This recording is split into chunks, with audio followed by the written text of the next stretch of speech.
ओम शांति। आज 24 अप्रैल 2021। बाबा कहते, मीठे बच्चे, अभी तुम ऐसी दुनिया के मालिक बनते हो जहाँ कोई हद नहीं। योग बल से सारे विश्व की राजाई लेना, यह भी वंडर है। प्रश्न है, ड्रामा के किस बंधन में बाप भी बंधा हुआ है? उत्तर है, बाबा कहते, मुझे तुम बच्चों के सन्मुख आना ही है।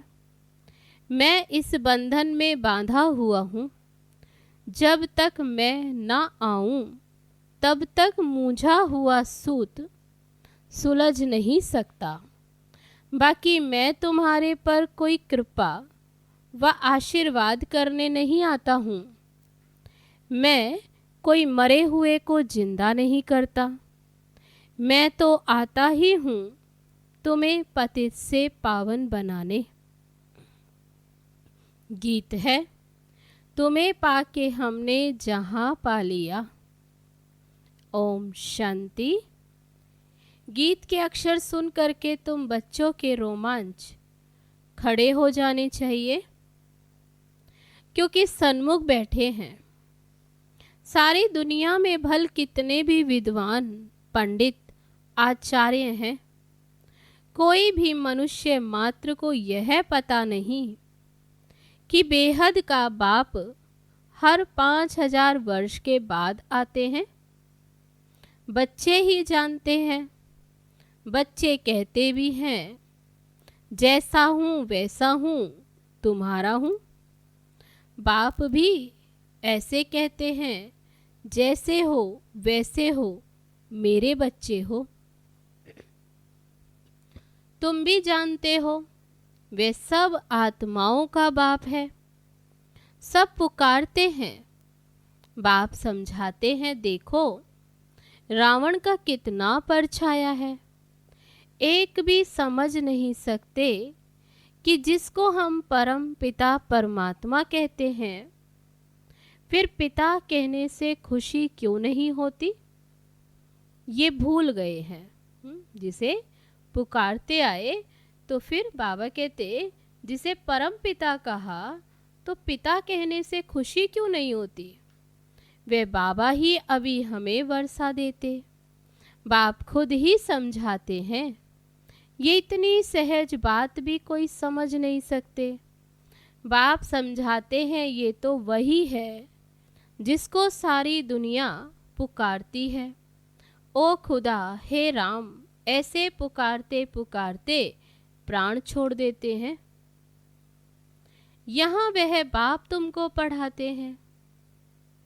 तुम्हारी बुद्धि में अब वहाँ चली गई। बाबा कहते, अब तुम्हारी बुद्धि वहाँ चली गई जिसे पुकारते आए।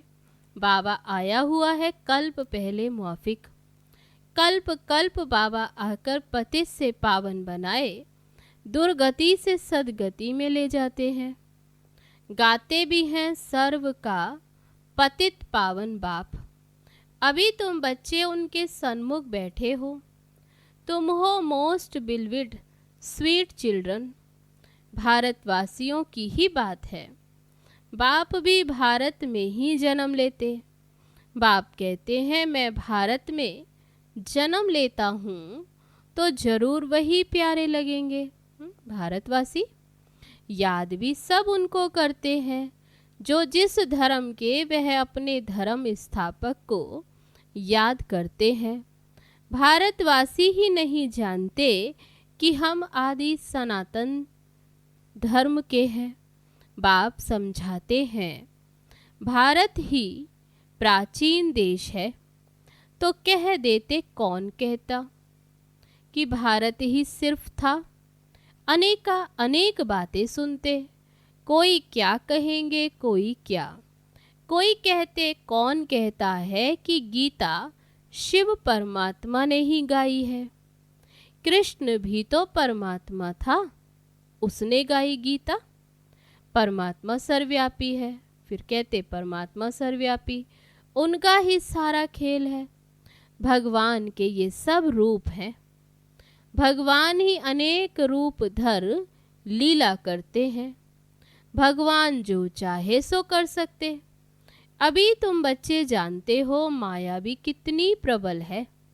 आज कहते हैं बाबा हम आपसे वर्षा जरूर लेंगे, नर से नारायण बनेंगे, और कल होंगे नहीं। छोड़ के चले जाते हैं बाप को। तुम जानते भी हो कितने हैं जो चले गए, फारगती दे दी। मम्मा को मोटर में घुमाते करते थे, सेवा करते थे, वे आज है नहीं।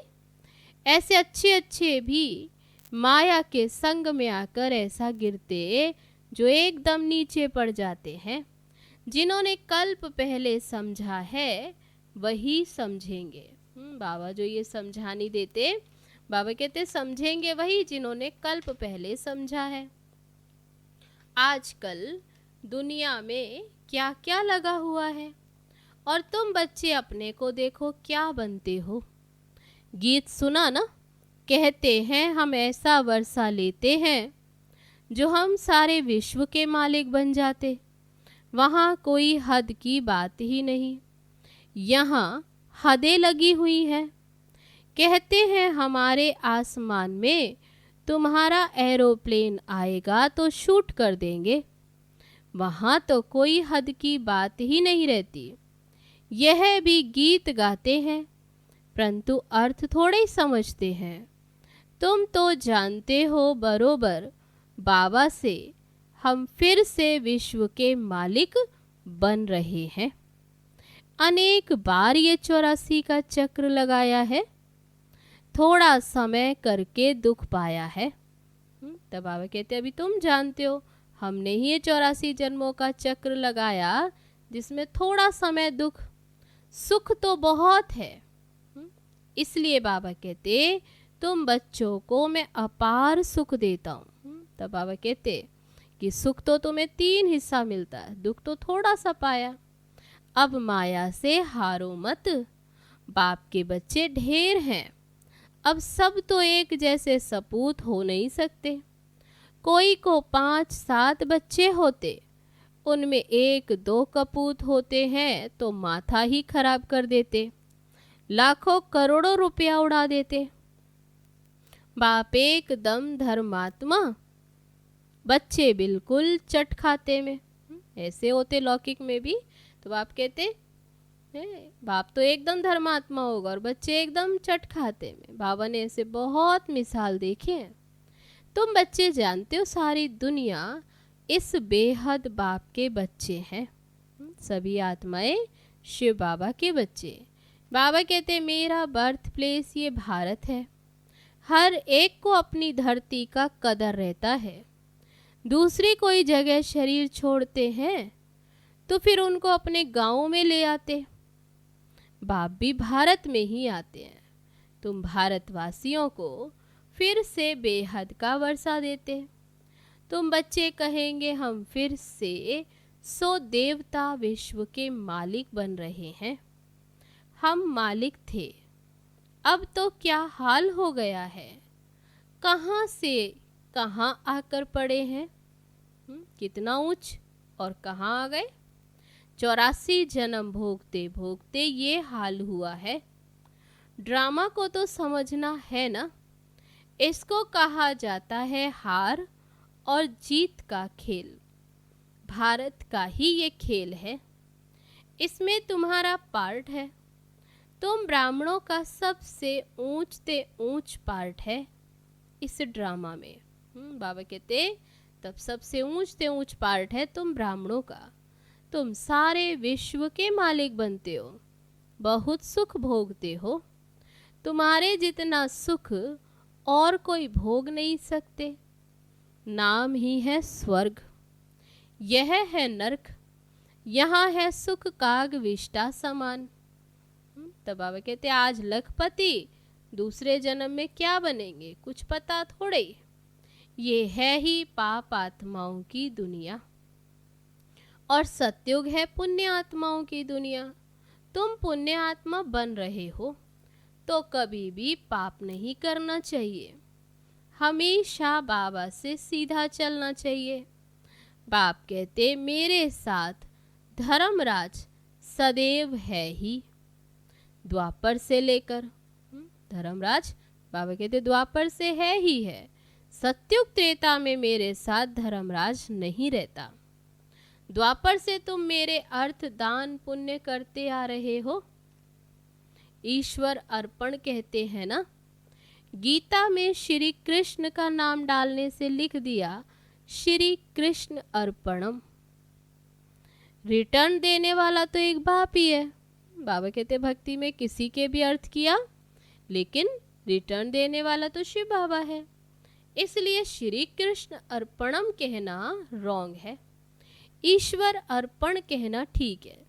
श्री गणेश अर्पण कहने से कुछ भी मिलेगा नहीं, फिर भी भावना का कुछ ना कुछ तो देता आया हूँ। बाबा कहते फिर किसी के अर्थ भी करते आए, चाहे श्री कृष्ण को किया या गणेश अर्पणम कहा, बाबा कहते फिर मैं रिटर्न तो देता आया भावना का कुछ ना कुछ। मुझे तो कोई जानते ही नहीं, अभी तुम बच्चे जानते हो। हम सब कुछ शिव बाबा को समर्पण कर रहे हैं। बाबा भी कहते हैं हम आए हैं आपको 21 जन्मों का वर्षा देने। अभी है उतरती कला, रावण राज्य में जो भी दान पुण्य आदि करते पाप आत्माओं को ही देते हैं, कला उतरती ही जाती। करके कुछ मिलता भी है तो वह भी अल्पकाल के लिए। अब तो तुमको 21 जन्मों के लिए मिलता है, उनको कहते हैं राम राज्य। ऐसे नहीं कहेंगे कि वहाँ ईश्वर का राज्य है, राज्य तो देवी देवताओं का है। बाप कहते मैं राज्य नहीं करता हूँ। बाबा कहते सतयुग वहाँ ईश्वर का राज्य है, लेकिन बाबा कहते राज्य तो देवी देवताओं का है। ऐसे नहीं कहेंगे कि ईश्वर राज्य करते। बाबा कहते बाप राज्य देते हैं मगर बाप राज्य करते नहीं है। बाबा कहते मैं नहीं करता, तुम्हारा जो आदि सनातन देवी देवता धर्म था जो अब प्राय लोप हो गया, सो अभी फिर से स्थापन करता हूँ। बाबा आते हैं स्थापन करने, बाकी वहाँ राज्य करते नहीं। बाप तो कल्याणकारी है ही, उनको कहा जाता है सच्चा बाबा। तुमको सच नॉलेज दे रहे हैं अपनी और रचना के आदि मध्य अंत की। तब सत्य नॉलेज कौन सी? तो बाबा कहते अपनी और रचना के आदि मध्य अंत की नॉलेज देते हैं। बाबा तुमको बेहद की हिस्ट्री ज्योग्राफी सुनाते, कितनी जबरदस्त कमाई है, तुम चक्रवर्ती राजा बनते हो। उन्होंने फिर वह हिंसा का चक्र दे दिया। असल ये है ज्ञान का चक्र, परंतु ये ज्ञान तो प्राय लोप हो जाता। तुम्हारे ये मुख्य चित्र है। तब बाबा ने अटेंशन दिलाया चित्रों पर। कौन से? एक तरफ त्रिमूर्ति, दूसरी तरफ झाड़ और चक्र। बाबा ने समझाया है, शास्त्रों में तो कल्प की आयु लाखों वर्ष लिख दी, सारा सूत ही मुझा दिया है। बाप के सिवाय कोई से सूत सुलझ नहीं सकता। बाप सन्मुख खुद आए हैं, कहते हैं मुझे ड्रामा अनुसार आना ही पड़ता है। मैं इस ड्रामा में बंधा हुआ हूँ, ये हो नहीं सकता कि मैं आऊँ ही नहीं। बाबा कहते मेरा आने का भी पार्ट नुधा हुआ है। ऐसे भी नहीं कि फिर आकर मरे हुए को जिंदा कर दूं। तब बाबा कहते ऐसे नहीं कि मैं आता हूँ तो मरे हुए को जिंदा कर दूं या बीमारी से छुड़ा दूं। कोई बीमार है उसे बीमारी से छुड़ा दूं।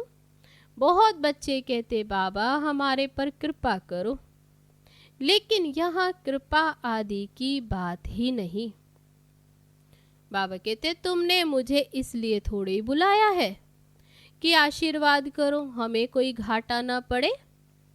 तुम बुलाते ही हो। किस लिए बुलाया?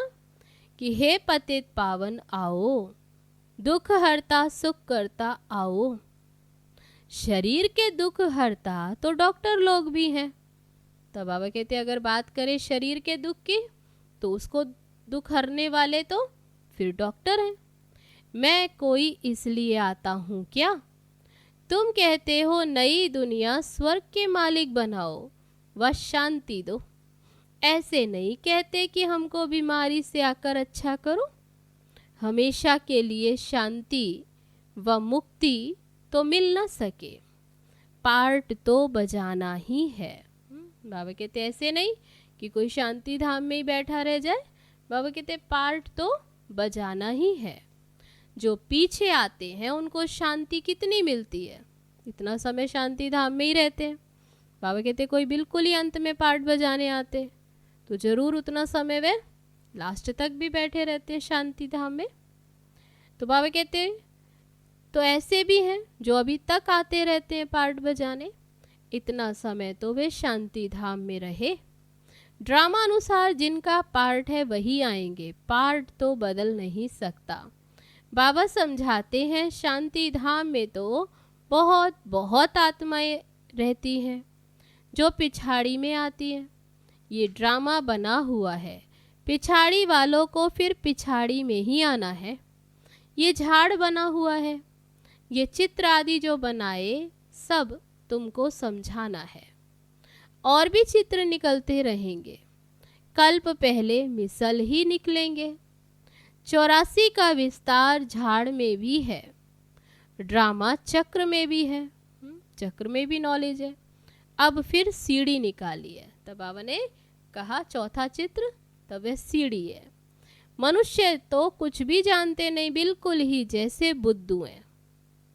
अभी तुम बच्चों की बुद्धि में है परम पिता परमात्मा जो ज्ञान का सागर, शांति का सागर, वह हमको इस तन द्वारा पढ़ा रहे हैं। बाबा कहते मनुष्य तो बिल्कुल बुद्धू, लेकिन तुम्हारी बुद्धि में है कि परम पिता परमात्मा वे इस ब्रह्मा तन द्वारा हमें पढ़ाते हैं। बाबा कहते मैं आता ही हूँ उनमें जो पहले पहले विश्व का मालिक था। तुम भी जानते हो बरोबर हम भी ब्रह्मा द्वारा ब्राह्मण बनते हैं। गीता में तो ये बातें हैं नहीं। बाबा कहते ये खुद ही नारायण की पूजा करने वाला था, ट्रेन में भी मुसाफरी करते गीता पढ़ते थे। मनुष्य समझेंगे ये तो बड़ा धर्मात्मा है, अभी ये सब बातें भूलते जाते हैं। फिर भी इसने गीता आदि पढ़ी है ना। बाबा कहते मैं ये सब जानता हूँ।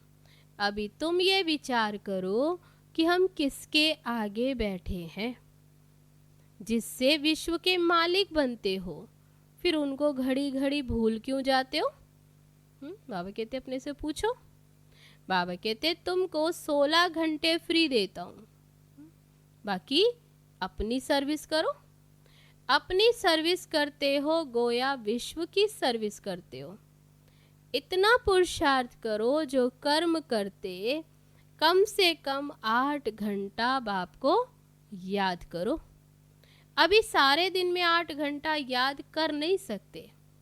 व्यवस्था जब होगी, बाबा कहते 8 घंटा याद टिक जाए, व्यवस्था जब होगी तब समझेंगे ये बहुत सर्विस करते। ऐसे मत समझो हम बहुत सर्विस करते, भाषण बहुत फर्स्ट क्लास करते, परंतु योग बिल्कुल नहीं। योग की यात्रा ही मुख्य है। बाबा कहते सिर पर विकर्मों का बोझा बहुत है, इसलिए सवेरे उठकर बाबा को याद करो।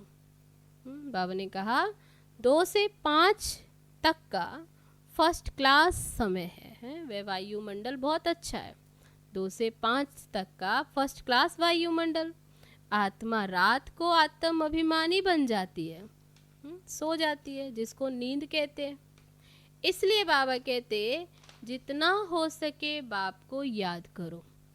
अब बाप कहते हैं मन मना भव, ये है चढ़ती कला का मंत्र। मन मना भव अर्थात बाबा की याद। बाबा कहते ये है चढ़ती कला का मंत्र। अच्छा, मीठे मीठे सिकील दे बच्चों प्रति माता पिता बाप दादा का याद प्यार और गुड मॉर्निंग। रूहानी बाप की रूहानी बच्चों को नमस्ते। हम रूहानी बच्चों की रूहानी बाप दादा को नमस्ते नमस्ते। ओम शांति। अब है धारणा के लिए मुख्य सार। पहली पॉइंट, बाप से सीधा और सच्चा होकर चलना है।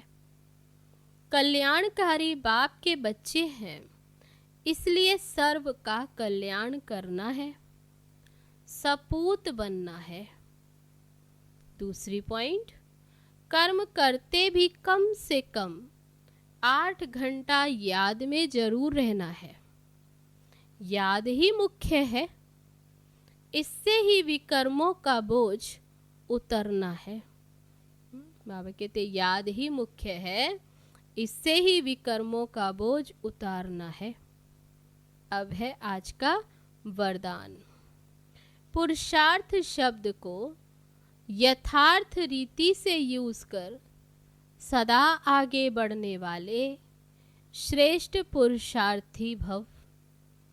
कई बार पुरुषार्थी शब्द भी हार खाने में व असफलता प्राप्त होने में अच्छी ढाल बन जाता है। बाबा कहते जब कोई भी गलती होती तो कह देते हम तो अभी पुरुषार्थी हैं, लेकिन यथार्थ पुरुषार्थी कभी हार नहीं खा सकते, क्योंकि पुरुषार्थ शब्द का यथार्थ अर्थ है स्वयं को पुरुष अर्थात आत्मा समझकर चलना। तो बाबा ने कहा पुरुषार्थ शब्द का अर्थ स्वयं को पुरुष अर्थात आत्मा समझकर चलना। ऐसे आत्मिक स्थिति में रहने वाले पुरुषार्थी तो सदैव मंजिल को सामने रखते हुए चलते हैं। वे कभी रुकते नहीं, हिम्मत उल्लास छोड़ते नहीं। अब है आज का स्लोगन। मास्टर सर्वशक्तिमान की स्मृति में रहो। ये स्मृति ही मालिकपन की स्मृति दिलाती है। अच्छा, ओम शांति।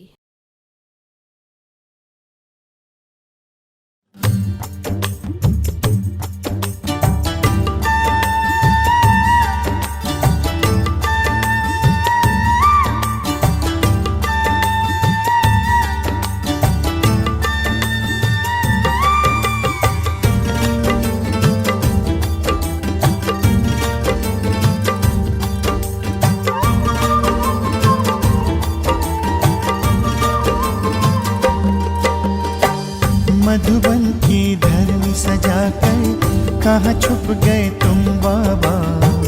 कांटों को फूल बनाकर कहाँ छुप गए तुम बाबा। मधुबन की धरनी सजाकर कहाँ छुप गए तुम बाबा। कांटों को फूल बनाकर कहाँ छुप गए तुम बाबा।